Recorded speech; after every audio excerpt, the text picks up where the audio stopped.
Good morning, Hammers fans. It's Nick from Claret and Booze. Welcome to my daily ramble. Just a quick morning show for you. I'm recording this on a Saturday night, so I'm going to run through some of the shocking results that we've had today and look at the games ahead before talking about West Ham, Fulham, and also some other bits and pieces as well. But look, before we do get into that, if you're new to the channel, please subscribe. We're trying to get to 10k. It's a bit of an ask, I think. I think we've got 900 to go, so I don't think we're going to get there by Christmas. It would be a miracle, a Christmas miracle, but you never know. So if you are new to the channel, it is free. Please subscribe. Help us get there. Drop a like on the video because it does help the algorithm, as I always say. And look, let's get on with the show. So today, the round of 16, the games that we had yesterday, for you lot watching it. So we had Aston Villa beating Arsenal. That was a thing of beauty, wasn't it? It really was. It was a really good controlled performance from Villa. I think they completely stifled them. They did a really good job. They're a proper team, you know, and I do hate to say it. Emery was one of the guys that I wanted, and he's one of the managers that I would say can do a bit of everything. He can go, he can play beautiful attacking football, as we saw, and he can play the other way as well. He can do a bit of both. You know, he can adapt to the opposition. He can, you know, he can make use of his squad, bring youth players through. What a great manager. He's not the only one out there, but it just goes to show you what you can achieve with a good squad, a brilliant squad, which is not, I'm not being funny. A lot of these players now that are looking great, the likes of, you know, Watkins and players like that, they were looking a bit crap before. But a new manager comes in, breathes new life into the team, plays in a way that gets the best out of the players, and then all of a sudden they all look like world beaters. You know, funny what can happen. But yeah, so Aston Villa now, they are, remarkably, they're third in the league, but they're 2 points off top. 2 points off top. 2 points off Liverpool. Now, Liverpool, my God. I did catch the highlights of the Liverpool game. And I've got to be honest, Roy was rightly fuming after that game. I don't know whether you saw him. He was very, very, very, very annoyed. And rightly so. I like Roy. You can see he's got a temper on him. He wanted to scream and shout. But the two yellow cards that IU got were an absolute joke. You know, it does smack of corruption. But I'm torn on that one because although I kind of accept that it was corrupt, what that meant was it meant that Arsenal got knocked off the top. So sorry, Roy, I'm going to take that. I'm not going to moan about that one too much. Poor old Arsenal. Hopefully their slide starts now. Well done, Villa. Lucky Liverpool. It was horrible, really. What happened now? Wolves and Forest, they drew 1-1. You could have predicted that one. Sheffield United went and beat Brentford. Brentford are on a bit of a dip, aren't they? But the biggest shock of the day, well, let's talk about the other one first, Brighton and Burnley. Burnley went 1-0 up against Brighton, and then Brighton pulled it back. So there's a lot of those teams down the bottom there are really starting to click. They're starting to get some results. It's going to make it even harder in this division now. Because everyone's beating everyone. But the big one, I mean, we played Bournemouth at the start of the season with that Iriola, whatever his name is. And we know that he was trying to embed a new philosophy. He's got a completely... He was a highly regarded manager from the Spanish league. He's known to have a passing philosophy to his game. He was completely changing the way they was going to play. It didn't look great. It was looking terrible at the start of this season, but they've stuck with him. Obviously, they got rid of Gary O'Neill, who went to Wolves, who did a fine job last year.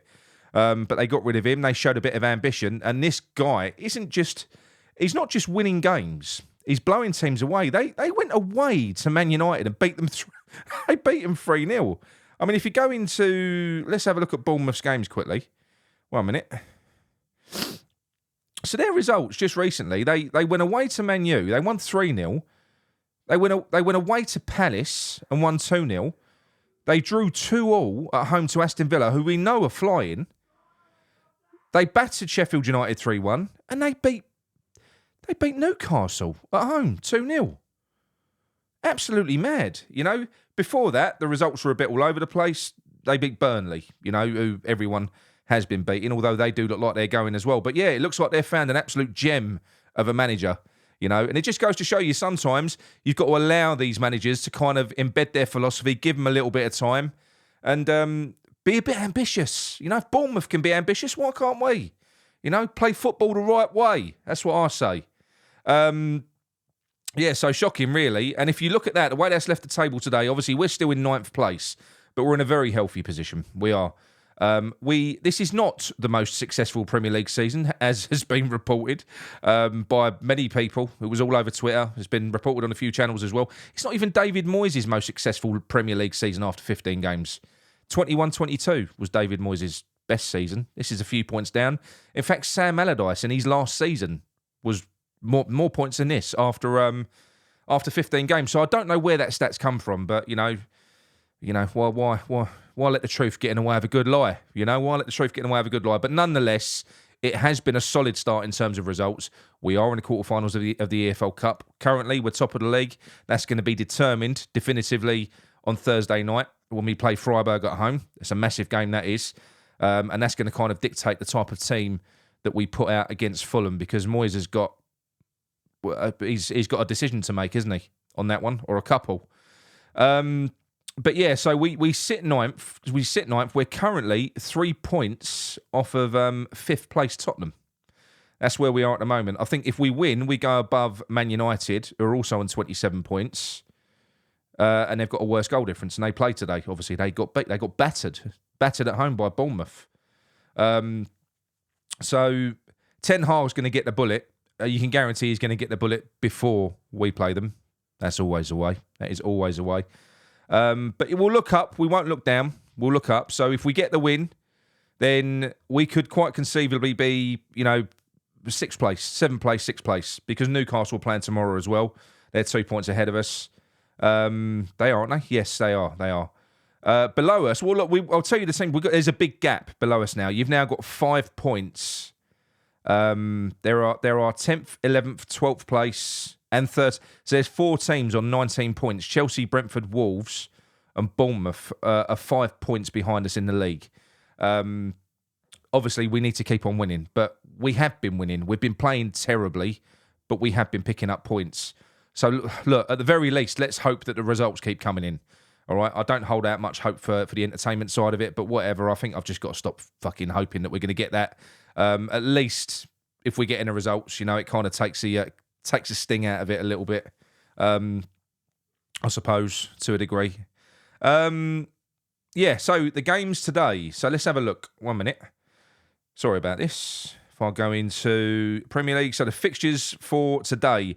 So we've got 3 2 o'clock kickoffs. We've got Everton versus Chelsea. That's a big one. Could do with Everton beating Chelsea. Everton did look good the other day, and Chelsea are all over the place, aren't they? They've not been great this year at all. They've been terrible. The other 2 o'clock game is Luton versus Man City. You've got to be thinking to yourself, I know City are on a bit of a bad run, but that's got to be rest in peace, Luton. Man City go away. You've got to think that place, a great atmosphere there. They will pick up a lot of points at home. I'm sure they will. Luton this year. That is an amazing atmosphere in that little tin pot stadium they've got. But they do. It's a boiling pot. It's an absolute boiling pot of a stadium. I don't think they're going to beat City. I think City are going to blow them away. But look, Arsenal. Arsenal struggled against them, so you don't know. You don't know. But then again, Arsenal got beat today. They're just not that great, are they? Talking of Arsenal, did you see the story come out about Declan Rice? I'm not getting on a Declan Rice bashing bandwagon thing, but there was a quote from Arteta in an interview before today's game, I think it was, where he came out and spoke about Declan Rice and said, Declan Rice came to me earlier in the season and said, I only want to play for Arsenal. Very interesting. Very interesting. But he still gave his all for us and all that. But yeah, just quite interesting how calculated that deal was and how far back it clearly went. Yeah, very interesting. And the other one, as we know, well, look, there's a 4:30 kickoff as well, which is after our one, and that's Tottenham versus Newcastle. So I suppose we want to draw in that one, don't we? We want to draw. Fulham versus West Ham. We go away to Craven Cottage. Fulham are really finding form at the moment. They did lose against Liverpool. They lost 4-3 away, but they were brilliant in that game. They were very, very unlucky. They absolutely battered Nottingham Forest 5-0. They breezed past them. And they beat Wolves, who are another good team. They beat them 3-2. So that's their last 3 Premier League games. We've not got a bad record against Fulham, to be quite honest. I mean, the game there last year was terrible. We got the win. That was the one that saved Moyes' job, wasn't it? But they're a good team. They are a really, really good team. So this is going to be a different type of test, because I don't think that they are as gung-ho as perhaps Ange Postecoglou is. They are a free-flowing team. They're an attacking team, but they're not as mental as Ange. Not that I'm going to criticise that style of football, because I would be all for it. I've got to be honest, the more attacking, the better. But that's just me. It's down to personal preference. But Fulham are not as crazy as that. There is a bit more of a balance there. They're more calculated about the way they go about it. Silva's more used to the Premier League. He kind of knows what he wants from his team. They're a brilliant. They're a really good team. They are. They're going to be 10th or above if they don't get any key injuries. Jimenez is starting to score again, which is good to see. Not for West Ham, but in general. He's been through the mill, and he himself as a player. So they've got a striker now that's scoring goals. So it's going to be a test for West Ham tomorrow. It really, really is. Obviously, Fulham don't play midweek, so they did play, as everyone else did, 3 or 4 days ago. Everyone's doubled up this week. But next week, they get a rest. We don't. We've got that big game against Freiburg, and it is a big game. There are some big teams that are going to be dropping out of the Champions League into the qualifiers for the last 16 of the Europa. We don't want to be there. We don't want to be there. And I know we beat Freiburg away, but I've said it before, Freiburg are not the same Freiburg that we played last in the away leg, and we're not the same West Ham. I know we're getting results. I know we are, but we ain't playing good football. They are. They blew teams away that we struggled against. They blew Olympiacos away. They blew TSC away. We struggled against both of those teams. In fact, we lost against Olympiacos. So it's very, very. It's going to be a very interesting game, and it's going to make me. It makes me wonder what David Moyes' priorities are going to be, because he is going to have to rotate. You would think. We saw Paqueta break down after 30 minutes. Have him. He did. He was struggling. There's a lot of players with fatigue. He had cramp in both legs. He had the old magic cream rubbed into both legs. Got up, battled through, and then he came to life in the second half against Spurs. But we're going to have players that are going to be struggling. Kudus looked absolutely knackered when he got brought off at the end of the Spurs game. He's got to start using that squad. I know we've had the news that apparently Cornet is going to be released. I mean, why would that even be? Why would that news be leaked now? What if someone gets injured? What if we get 2 injuries tomorrow and we need Cornet? Sometimes the way we do things makes no sense whatsoever. Personally, I think he's earned some game time. Why he's not being used, I've got no clue, but it is very, very frustrating. I think we saw glimpses of what he could do, in Europe. A great cross into Kudus. I think he could be useful for us, but especially if we end up having to need him, do you know what I mean? And then we've basically said to him, well, no, we're going to sell you. So if he thinks he's getting a move, is he really going to put his body on the line? I doubt it. I doubt it very much. So again, bit of a strange message to put out by the club, I've got to say. But what is he going to do? I don't know. Fulham are going to be a little bit more fatigued, you would imagine, because they played midweek. We are as well. But like I say, I think Fulham will likely go with their strongest team. I think they will. And what I would do if I was Moyes is I would go with my strongest team as well in the first half. But then I would use my subs. You've got 5 subs in the Premier League. Set up to go out and compete with Fulham.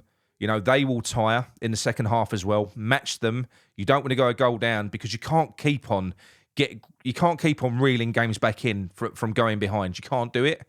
At some point it'll be nice if we can, if we can get in front. If we can get in front in this game, and then make some changes, bring some fresh legs on. I think that's really important. He's got to do it, and not at the 60th or 70th minute. Do it at half time even, because we are going to, and do it with some key players as well. If we can get a goal ahead or 2 goals ahead, whatever, might be wishful thinking against a team like Fulham who are purring at the moment. But just say, for instance, humour me, we do go a few goals up. Take off Paqueta, take off one of either Kudus or Bowen. Bring Mabama on. Use Benrahma. Use Cornet. Take off Soufal, who's going to get tired. Bring Johnson on. Take Zuma off and bring Mavropanos on. Make some changes, because we're going to want to go as strong as we can against Freiburg. We want to avoid that qualifier, because we could really get stung in a draw against a very, very good team, which would not be good. It would not be good at all. We've got to win that game. If I could pick either or, I would pick Freiburg. Sole reason being because we've got such a nice cushion at the moment in the league. The Freiburg game is incredibly important. So if I was going to rest players, it probably would be the Fulham game. But then again, I'm greedy. So like I just said, if you're going to do it, go out, put your best team out in the first 45 minutes, and then hook some off. Just get them to go out for 45 minutes, take off your key players, throw four bodies on, and then just try and manage a game if you can. That will be the best way of doing it for me, because it's a massive week we've got coming up now. This is almost a season-defining week, and I don't mean Fulham. Although Fulham would be great if we won that, because that could propel us into automatic European places. It could propel us as high as 6th place. If we win, then we've got Freiburg, which winning that or drawing it, we can't play for the draw. But winning it would see us through to the knockout stages, the last 16, done. And then we've got Liverpool, haven't we? Or is that next weekend? No, it's next week. So we've got, whatever, over the next few weeks. So I think we've got Wolves next weekend, and then we've got Liverpool. All the games are sort of moulding into one. But we've got a very important run of games coming up. Really, really important. And the Liverpool one as well. So at the moment, it's all to play for. That can all change very, very quickly. How do I feel about tomorrow? I'm not sure. I don't know anymore. I don't know. Like I say, I haven't really got any expectations about style of play now. Well, I have. I'm always going to want more, but I kind of know what I'm going to get now. But what it's yielding at the moment, we're yielding wins. We're grinding out results, and we want to get through the season. We all can't wait, or a lot of us can't wait until that new manager comes in. And we do want to be in a stronger situation as possible. We do still want to be in a European competition next season. So if we can guarantee that in the league, if David Moyes can leave us in a strong position like that, where we're still qualified in Europe, then brilliant. That's what we need. We don't want no European football next year. So we'll have to wait and see what happens with that. But like I say, I am, and I know a lot of people won't agree with me, and they're getting nervous. I'm entirely convinced that David Moyes is gone at the end of the season. He's not going to go before. We're doing too well in terms of results. The football's as bad as it's ever been. It really is. But the people at the top, they don't care. They don't care about that. They don't. And a lot of our fans don't care. I swear a lot of them, they don't watch the games. They just check the scores and check their accumulators. Look, West Ham won. We're great. We're doing well. I don't care about the football style at all. And look, if this is what David Moyes has got to do to get the very best out of his team, to get us as high up the table as possible, is to play Moyes ball, Moyes ball on steroids, then so be it. Let him crack on. There's nothing that any of us can do about it. But yeah, it's going to be interesting. What do I think in terms of a prediction tomorrow? I'm going to predict a draw. I'm going to predict a draw. I think. I can just see us tiring at the end of it, and I don't think that David Moyes will use his subs. I really don't. I think he'll be happy with a point as well. So if the game is quite even, the worst thing that could happen is if we go a couple of goals down and David Moyes has to chase it, and he kind of freezes and he leaves his best 11 out there, which is what he'll do, because he'll try and get the goal back. He'll try and get the equaliser back, which you have to do. But then that could knacker us for Thursday.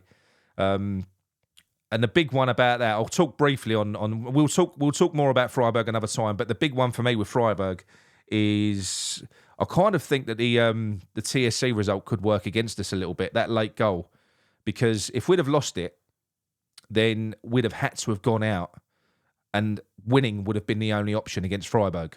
Winning would have been the only option, but now drawing's an option for Moyes.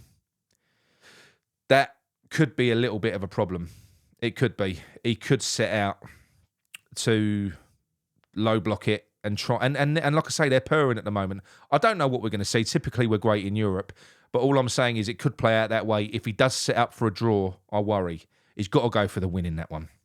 But look, before we go, just to quickly sort of reiterate on some other bits and pieces that have been happening. As you all know, it is boring. It's boring, all this crap. I mean, we don't like talking about other channels, other this, other that. I don't know why we always have to be referenced all the time. I don't get it. People really don't like and don't appreciate the fact that there is a different voice to theirs or a different opinion. They can't wrap their heads around it.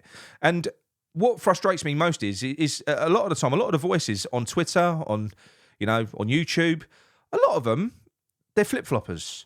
They can't make their own fucking minds up themselves. We'll lose a game, Moyes out. We win a game, he's brilliant. We got to keep him. We got to respect him. We lose a game, Moyes out. I can't have that. You can't be losing that one. But then they attack people that know their mind, which we do. We know our mind. Our opinion on David Moyes wasn't formed in one game. It was formed over a long period of time. You know, a long run of dull football in the Premier League, crap football, formed our opinion. And not just that, but other mitigating factors as well. You know, other factors as well. There's so much for us that have kind of convinced us that David Moyes needs to move on, and West Ham will be better suited if we go out and we get the right man coming in. Look at Villa with Emery. Look at Bournemouth at the moment, the way they're starting to play football. You know, look, I'm not being funny. I know everyone's going to laugh, but if you look at Spurs, the way they started the season, they're not doing so well now because they ain't got any defenders or any players. Once all those players come back, I'm sure he'll be all right. I'm sure he'll be fine. But he is. I will concede Postecoglou is a bit mental. But you know, how would David Moyes cope with 9 players out? You know, how would any manager cope with that amount of players out? Eddie Howe's struggling with the amount of injuries that he's got. They got battered by Everton. You know, so I just think that we've got to be brave. I think David Moyes has done a great job. I do believe this. I always say this, but I think he's a building blocks guy. He's a guy that comes in and overachieves when you haven't got a lot to work with, and then you move on. And we've taken too long to move on, and we've got this massive collection of beautiful players, you know, like Mr. Paqueta over my shoulder, that we need to be making the best of. We really, really do. And we're not going to. We're going to get wins. We're going to grind out wins because it's going to be almost impossible not to with the type of players that we've got at the moment. You know, irrespective of how you set up. But when you look at these other teams and you look at Villa in particular, I just want to be, you know, we've got to move on to the next stage. And I think we're going to as well. We're going to. And this is what I'm saying to you. These people come out and they say, oh, you know, you kind of, you can't be like that. You can't do this. Well, yes, we can fucking do that, and we will fucking do it. This is our channel. We will say whatever we want. We speak freely. We speak openly. We will attack other people that attack us. I don't blame people for being grateful to David Moyes and being worried about what comes next. I'm not going out there having a go at people that are Moyes in. The people I will have a go at that are Moyes in are the ones that attack people like us that speak our minds because they don't like our opinion. So I'm going to fucking argue back with them. And that's what ends up happening on Twitter. And it ends up making me look even worse, which is why I'm trying to reel back. I'm failing a bit, but I'm trying. They keep on reeling me back in every morning. You wake up, you sort of tagged into posts. I called a ceasefire on that platform on Tuesday before the Tottenham game. They came out and they went, oh, look, he was it. He comes out and he posts Moyes out and runs polls after games when we lose. But then, you know, we win a game against Spurs. You don't say anything. On Tuesday, I called a ceasefire. I said, I'm done poking the bear. I ain't done it. I didn't tweet before the Tottenham game. I didn't tweet at half-time when we were shit and 1-0 down. And I didn't tweet after the game because we came on here and done a live show with you lot. And then I woke up in the morning, posted a picture of Paqueta and said, Happy Friday. And there's a massive pile on there. Fucking hate that platform. I really do. Honestly, the amount of times I punch my phone. But yeah, going back to that, I'm getting really sick and tired of it. I am. You know, all we do, you know, we like working with other channels. We like shouting other channels out when they've done a good show. We do that all the time. Like I say, we will retaliate when people call us out. But we are the only sort of Moyes out channel, if you like. But like I said, it isn't Moyes out. We're not anti-Moyes. We're pro-entertainment. That's what we are. We're West Ham fans. We're not Moyes fans. And it's as simple as that. If David Moyes turns it around and starts playing beautiful football, then fine, he can stay. A manager serves a purpose for me. That's what they do. When they stop serving that purpose, then they get replaced. West Ham, that's who I support. So, no, I don't really kind of get why it keeps on having to happen. But look, I've dragged this on for too long. All I'm trying to say is, if you don't like our opinion, don't fucking watch us. It's as simple as that, because we ain't changing. All right? Yeah, it's as simple as that. Speak to you all soon. Hope we get a win. Come on, you lads.